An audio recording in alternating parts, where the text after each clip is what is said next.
तो बच्चों, इस वीडियो में क्लास 9th सब्जेक्ट मैथ के एनुअल प्रैक्टिस पेपर को डिस्कस करेंगे दोनों मीडियम में, जिसमें सेक्शन ई को डिस्कस करेंगे केस बेस्ड क्वेश्चन को। ठीक है, ध्यान से देख लो, समझ लो दोनों मीडियम में एक साथ। ठीक है, सेक्शन ई क्वेश्चन नंबर 36। ठीक है, क्वेश्चन को सही से पढ़ लो। यहाँ पर हमको क्वेश्चन में ये फिगर गिवन है। ठीक है, इसमें angle A, angle C, angle B और में एंगल डी फाइंड आउट करना है। ठीक है, बाकी चीज़ें यहाँ पर लिखी हैं और यहाँ पर भी मेंशन किया गया है। ठीक है, तो ध्यान से देखो। सबसे पहले क्वेश्चन को अच्छे से पढ़ लेना, सीधा हो क्वेश्चन पर। एंगल ए पहले निकालना है। ठीक है, तो फिगर को ध्यान से देखो, यहाँ पर ध्यान से देखो, इस प्रकार से एंगल ए के लिए। ठीक है, ध्यान से समझो, यहाँ पर देखो ध्यान से। एंगल ए के लिए यहाँ पर लीनियर पेयर यानी कि रैखिक युग्म बन रहा है। ठीक है ना, a + 125 180 के होगा। तो यहाँ पर 125 ये है और एंगल ए मिलाकर 180 का होगा, लीनियर पेयर है। ठीक है, तो ध्यान से देखो एंगल ए के लिए। ठीक है, आंसर नंबर 36 का फर्स्ट। तो 125 + a इक्वल होगा 180 के। रीजन हिंदी में लिखो रैखिक युग्म। ठीक है, और इंग्लिश मीडियम में रीजन लिखोगे लीनियर पेयर। Linear pair. ठीक है, 180 के होता है। तो a = 180, ये माइनस में हो जाएगा, इधर आएगा तो माइनस करोगे तो मिलेगा 55। ए आ गया। ठीक है, फर्स्ट का आंसर हो गया। आगे अब ध्यान से देखो, यहाँ पर फिर से डायग्राम पर फोकस करो। ठीक है, अगर हम सी निकालते हैं या बी निकाल लो। ठीक है, तो अगर आप बी निकालोगे तो यहाँ पर देखो ध्यान से, एफ इस प्रकार से देखो, ये त्रियक रेखा है और यहाँ पर एफ बन रहा है। ठीक है, इस प्रकार से ध्यान से देखो। ठीक है, ये ए है यहाँ पर और ये बी है। ठीक है, तो ए = बी होगा, क्योंकि ऐसी कंडीशन जो है यहाँ पर देखो। ठीक है, यहाँ पर ये दोनों पैरेलल है, गिवन है। ठीक है, और ये त्रियक रेखा है, ट्रांसवर्सल लाइन है, तो कोरस्पॉन्डिंग एंगल है ये, ए = बी के होगा, यानी कि संगत कोण है। ठीक है, तो हम लिख सकते हैं यहाँ पर देखो P और Q समानांतर है। क्वेश्चन में सारी चीज़ें गिवन है, ये दोनों लाइन समानांतर है। तो सेकंड के लिए देखो, यहाँ पर थर्ड पर हमको निकालना है B, तो पहले C निकाल लेते हैं। तो C के लिए ये ट्रायंगल बन गया। ठीक है, तो त्रिभुज के तीनों कोणों का योग होता है 180, जिसमें से 2 पता होना चाहिए। तो A का पता है और ये भी निकाल लेंगे। ठीक है, तो C अपने आप आ जाएगा, ये चीज़ ध्यान में रखना। ठीक है, तो हम B बाद में निकाल लेंगे, C देखो, क्योंकि सेकंड पे C निकालना है। ठीक है, तो यहाँ पर देखो गुणे का सिंबल है, तो ये शीर्षाभिमुख कोण है। अगर ये 55 है तो ये भी कितना होगा, 55। ठीक है, यहाँ पर देखो शीर्षाभिमुख कोण है, वर्टिकली अपोजिट एंगल है। अब त्रिभुज में देखो ध्यान से, इस त्रिभुज में 2 एंगल का पता चल गया है, तो तीसरा अपने आप आ जाएगा। ठीक है, तो सेकंड के आंसर के लिए ध्यान से देखो, यहाँ लिखेंगे एंगल A + 55 + एंगल C = 180 के होगा। ठीक है, यहाँ पर इन तीनों को मिलाकर त्रिभुज के तीनों कोणों का योग 180 होता है। तो A का पता है, ये पता है 55 है, तो ट्रायंगल प्रॉपर्टी से एंगल C का मान आ जाएगा। ठीक है, तो A की वैल्यू 55 रख दो। 55 + 55 + एंगल C = 180 के। अब इन दोनों को प्लस करो, 110 + एंगल C = 180 के। तो एंगल C = 180, ये माइनस का हो जाएगा, तो क्या मिलेगा 70, सी आ गया 70। ठीक है, तो जब सी आ गया आपका 70 ये, तो अब ध्यान से देखो, पहले ए इक्वल बी के होगा, मैंने बता दिया क्या है, क्योंकि थर्ड में आपको बी निकालना है। ठीक है, तो थर्ड भी निकाल लो। यहाँ पर थर्ड का आंसर थर्ड, तो यहाँ लिखेंगे ए इक्वल बी के। ठीक है, angle A equal angle B के। ए 55 है तो ये भी होगा 55। ठीक है, अब रीजन लिख दो। रीजन क्या है? कोरस्पॉन्डिंग एंगल इंग्लिश में, हिंदी में संगत कोण। ठीक है,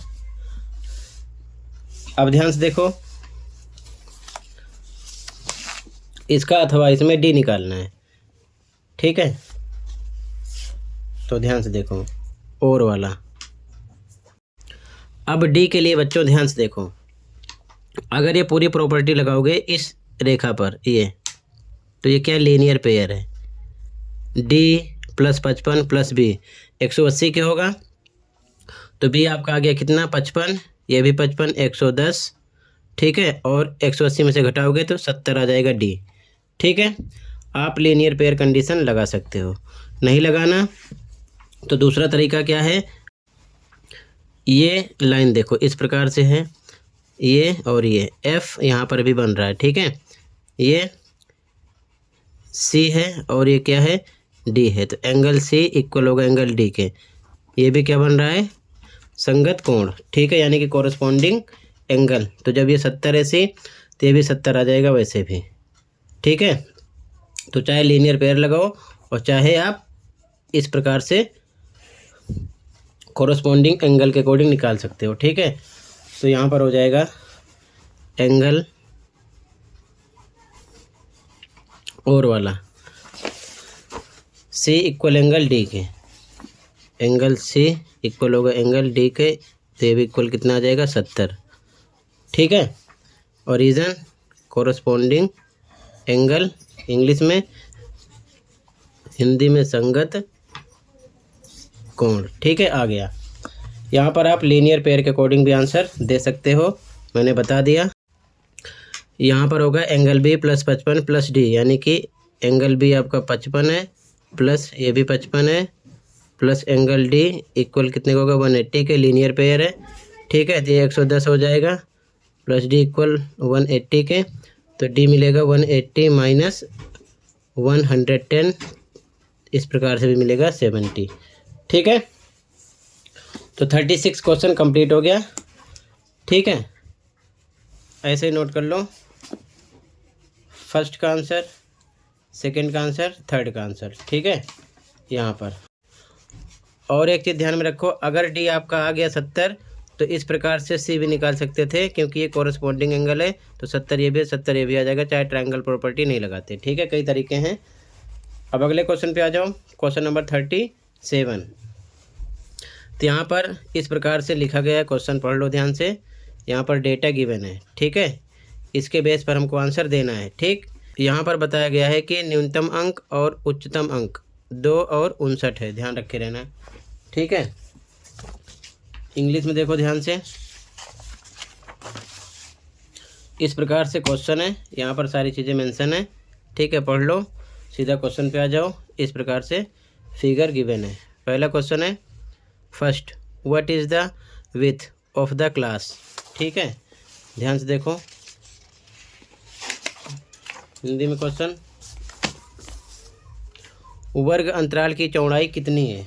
ठीक है, ध्यान से देखो, तो वर्ग अंतराल की चौड़ाई 0 से 10, 10 से 20, 20 से 30, 30 से 40, 40 से 50, 50 से 60, तो बीच बीच में कितने गैप है 10 का है। ठीक है, 20 से 10 घटाओ 10 आया, 30 में से 20 घटाओ 10 आएगा, 40 में से 30 घटाओ 10 आएगा, इस प्रकार से।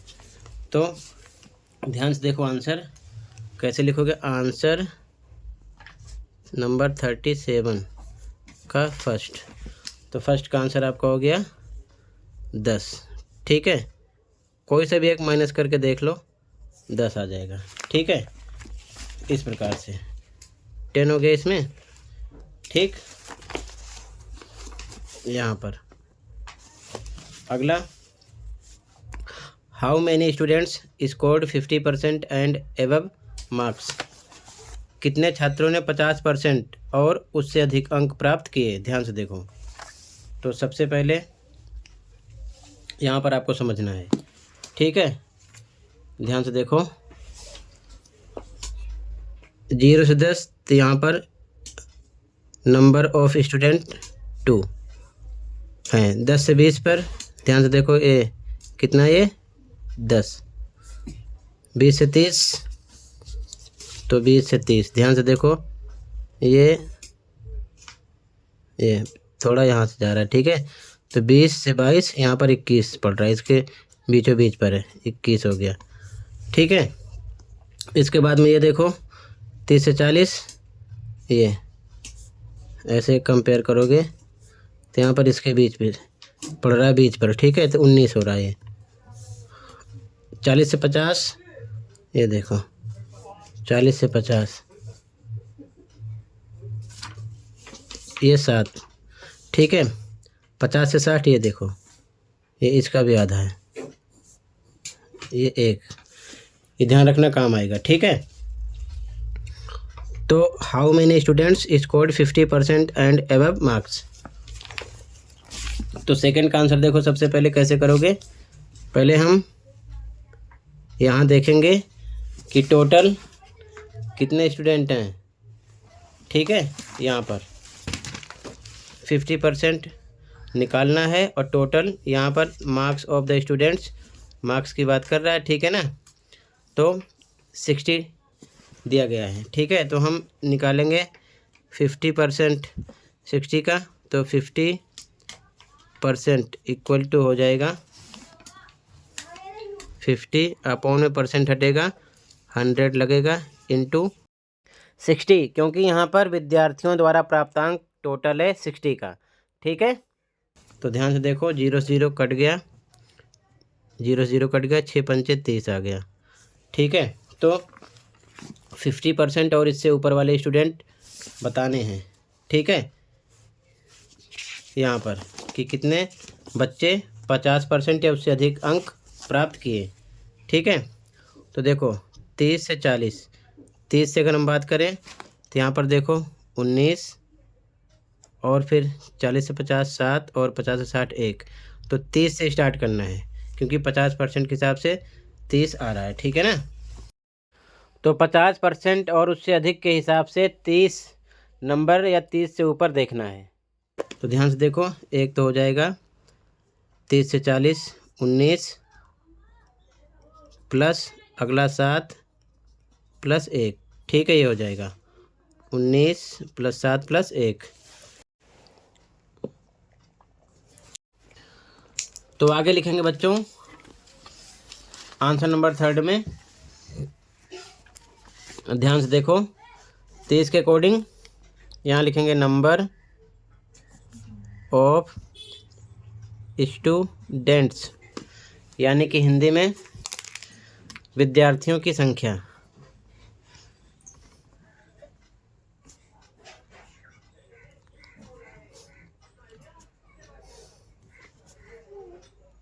की संख्या प्लस करके लिख दो। क्या प्लस करोगे,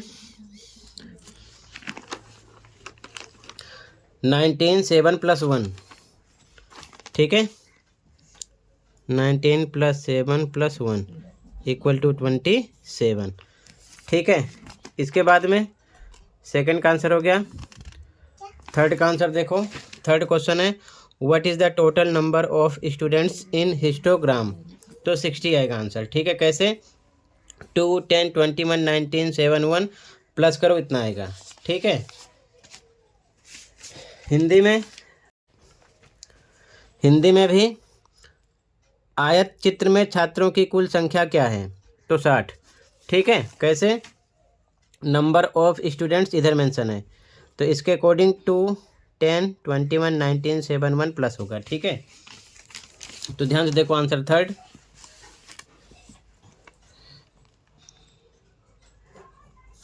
थर्ड का आंसर प्लस करेंगे 2 10 2 plus 10 plus 21 plus 19 plus 7 plus 1 equal to 60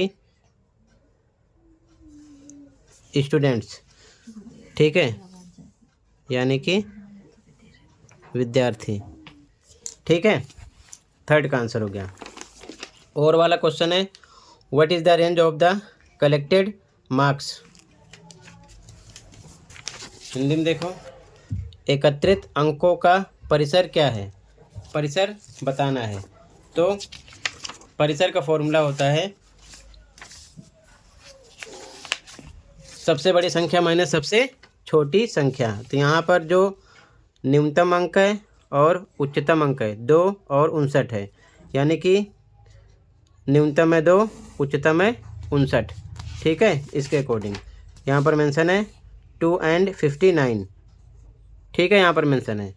तो हम निकालेंगे और का आंसर। तो परिसर बराबर परिसर यानी कि रेंज। ठीक है, रेंज निकालना है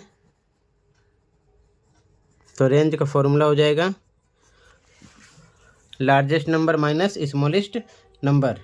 ठीक है, तो आपका लार्जेस्ट है 59 माइनस 2 स्मॉलेस्ट है 57 आंसर आएगा। ठीक है, क्लियर है। तो इस प्रकार से ये और का आंसर हो जाएगा यहाँ पर। ठीक है, हाईएस्ट है 59 और लोवेस्ट है 2, तो 59 माइनस 2 करेंगे रेंज के लिए, तो ये आंसर बनेगा 57 इस प्रकार से। ठीक है, अगले क्वेश्चन पे आ जाओ, कहीं पर कोई डाउट होगा बताना। ठीक है, अगले क्वेश्चन पे आ जाओ। अगला क्वेश्चन इस प्रकार से है, यहाँ पर देख लो, ध्यान से मेंशन है। ठीक है, तो ध्यान से देखो बच्चों, question number 38। A school canteen has left with besan chilla and fruit juice to offer to students on a certain days. Some students visit the canteen. Group 1 यानी कि 2 ग्रुप हैं, group 1 and group 2। Group 1 bought 3 besan chilas and 2 fruit juices and paid 160 rupees. Group 2 bought 5 besan chilas and 4 fruit juices and paid 280 rupees. इस base पर हमें यहाँ से answer देना है। कहने का मतलब ये है कि 2 ग्रुप कैंटीन में गए हैं। ठीक है, पहले ग्रुप ने यानी पहले समूह ने 3 बेसन चीला और 2 गिलास फलों का रस खरीदा, टोटल 160 रुपये दिया। दूसरे ग्रुप ने 5 बेसन चीला 4 गिलास फलों का रस खरीदा, 280 रुपये भुगतान किया। तो फर्स्ट क्वेश्चन है, फर्स्ट इसमें समूह 1 के लिए रैखिक समीकरण युग्म बनाइए from the pair of linear equation for group 1। तो ध्यान से देखो, सबसे पहले कौन कौन सी चीज़ें यहाँ पर खरीदी जा रही हैं ये आपको पता होना चाहिए। ठीक है, अब ध्यान से देखो बच्चों, आंसर नंबर 38 का फर्स्ट। ठीक है, तो सबसे पहले माना 1 बेसन चीला की कीमत बराबर x रुपये। ठीक है, इंग्लिश में लेट प्राइस ऑफ 1 बेसन चीला इक्वल टू x। ठीक है, फिर हिंदी में और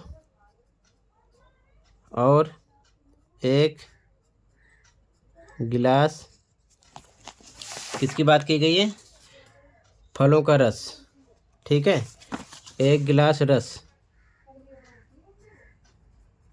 की कीमत बराबर y। ठीक है, इंग्लिश में and price of 1 fruit juice equal to y। ठीक है, तो फर्स्ट का आंसर क्या बनेगा, ध्यान से देखो, इक्वेशन 1 के लिए समीकरण बनाना है।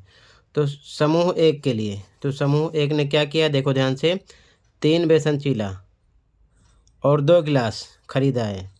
3 बेसन चीला 2 गिलास और टोटल दिया है 160 रुपीज़। तो बेसन चीले के लिए एक्स लेट किया है तो 3 है तो 3x हो गया, प्लस ग्लास कितने हैं ध्यान से देखो 2, तो 2 ग्लास जूस के लिए वाई लेट किया वाई इक्वल टू मिलाकर कितना पेड किया 160, आंसर 1 हो गया। ठीक है, केवल हमें इक्वेशन बताना है। ठीक, क्वेश्चन 2 पे हो, समूह 2 के लिए भी रैखिक समीकरण युग्म बनाइए। ठीक है, from the pair of linear equation for group 2। तो देखो ध्यान से ग्रुप 2 के लिए भी सेम, सेकेंड का आंसर। ग्रुप 2 ने क्या किया देखो, 5 बेसन चीला ग्रुप 2 ने, तो 5 है तो 5x प्लस 4 गिलास फलों का रस, तो 4 है तो 4 साथ में y इक्वल टू कितना पे किया 280, 280। ये इक्वेशन बन गया सेकेंड क्वेश्चन के आंसर के लिए। ठीक है, अब थर्ड क्वेश्चन पे आ जाओ। थर्ड करा फाइंड द प्राइस ऑफ 1 बेसन चीला, यानी कि एक बेसन चीले की कीमत ज्ञात कीजिए। तो हमें दोनों इक्वेशन को सॉल्व करना पड़ेगा आंसर थर्ड के लिए। तो बच्चों आंसर थर्ड के लिए आपको इन दोनों इक्वेशन को सॉल्व करना पड़ेगा, तो आंसर थर्ड मिल जाएगा। लेकिन इसके लिए आपको x इक्वल करना होगा या फिर y। जैसे कि x को इक्वल करोगे तो 3 को 5 से गुणा करो 15 हो जाएगा, 5 को 3 से करो 15 हो जाएगा, या फिर इसमें दोनों से गुणा करना पड़ेगा दोनों इक्वेशन में। ठीक है, यहाँ पर दोनों इक्वेशन में गुणा करना पड़ेगा। अगर y को अगर करना है तो इसमें केवल एक इक्वेशन में गुणा करोगे, जैसे कि 2 दूना 4 और 4 ये है इक्वल हो जाएगा, तो एक में कर लो। यहाँ पर लिखो 3x plus 2y equal to 160। अब यहाँ पर हम इंटू 2 कर रहे हैं पूरे में। ठीक है, 2 से 3 में करो 6 आएगा, x लगाओ, 2 से 2 में करो 4, y आएगा इक्वल टू 160 को भी 2 से करो कितना आ जाएगा 320। अब मान लेते हैं इक्वेशन 1 हो गया। ये लिख लेंगे 5x plus 4y equal to 280 equation 2। अब घटाना पड़ेगा आपको। ठीक है, तो यहाँ पर लिखेंगे हम सब्ट्रैक्टिंग इक्वेशन 1 एंड 2, हिंदी में समीकरण 1 और 2 घटाने पर। ठीक है, तो लिख लेते हैं 6x plus 4y equal to 320 और ये है 5x plus 4y equal to 280। घटाने पर लिखा गया है तो निशान बदलो। ठीक है, यहाँ प्लस साइड है तो माइनस करो, प्लस है तो माइनस, प्लस है तो माइनस यहाँ पर। ठीक है ना, 5x प्लस का है तो माइनस हो गया, 4y प्लस का है माइनस हो गया, 280 प्लस का है माइनस हो गया, निशान बदल जाता है। ठीक है, यहाँ पर तो ये कट जाएगा, प्लस माइनस माइनस 4y में से 4y जाएगा 0, 6x में से 5x माइनस होगा 1x आएगा इक्वल टू 320 में से 280 माइनस होगा तो आएगा 40, x आ गया 40। तो क्वेश्चन था कि एक बेसन चीले की कीमत क्या होगी। तो ध्यान से देखो, तो हमने क्या किया स्टार्टिंग में, लेट एक बेसन चीला जिसकी कीमत कितनी है x, तो यहाँ पर 40 आ गया, थर्ड का आंसर हो गया 40 रुपीज़। ठीक है, आंसर आएगा 40 रुपीज़। तो यहाँ पर लिख देना प्राइस ऑफ 1 बेसन चीला, हिंदी में एक बेसन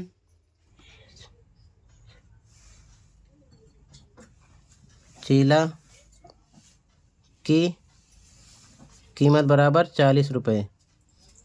ठीक है, ये हो गया आंसर थर्ड। अब इसका और क्या कह रहा है, और कह रहा है कि एक फ्रूट जूस की कीमत क्या है। ठीक है, यानी कि what is the price of 1 fruit juice. तो इसके लिए इसी इक्वेशन को फिर से आगे सॉल्व करना पड़ेगा। ठीक है, तो यहाँ पर x की वैल्यू आ गई थी तो इसी को आगे हम सॉल्व कर देंगे। ठीक है, फोर्थ के लिए इधर देख लो, एक्स का मान किसी में भी रख दो, वाई का मान आ जाएगा, और वाई आ जाएगा तो आपका आंसर हो जाएगा, ठीक है ना, फ्रूट जूस की कीमत। ठीक है, क्योंकि यहाँ पर आपको फ्रूट जूस, 1 फ्रूट जूस की प्राइस बताना है। ठीक है, जिसको आपने वाई लेट किया है। तो यहाँ लिख देंगे एक्स का मान, एक्स आपका 40 आया है तो इक्वेशन 1 एंड 2 किसी में भी रख सकते हो। एक्स की वैल्यू का मान समीकरण 1 में रखने पर लिख दो put value of x in equation 1। ठीक है, इक्वेशन 1 आपका क्या है, ध्यान से देखो, 6x + 4y = 320। एक्स पर हमको रखना है कितना, 40, यहाँ पर निकाले हो तो 40 + 4y = 320, ये आ जाएगा 6 चौक 24 240 + 4y = 320। तो 4y = 320 है, ये प्लस का माइनस हो जाएगा 240। तो 4y = 320 में से 240 घटाओगे, ठीक है, तो कितना आ जाएगा, 80। तो y = 80/4 भाग करो, कितना आ जाएगा, 20। तो आपसे पूछा गया है price of fruit juice, 1 fruit juice, तो y लेट किए थे यहाँ पर। ठीक है, यहाँ पर price of 1 fruit juice y, तो यहाँ पर y आ चुका है, तो आंसर इसका और वाला हो जाएगा, थर्ड में और वाला आंसर हो जाएगा। ध्यान से देखो, प्राइस ऑफ 1 फ्रूट जूस = कितना हो जाएगा, ₹20।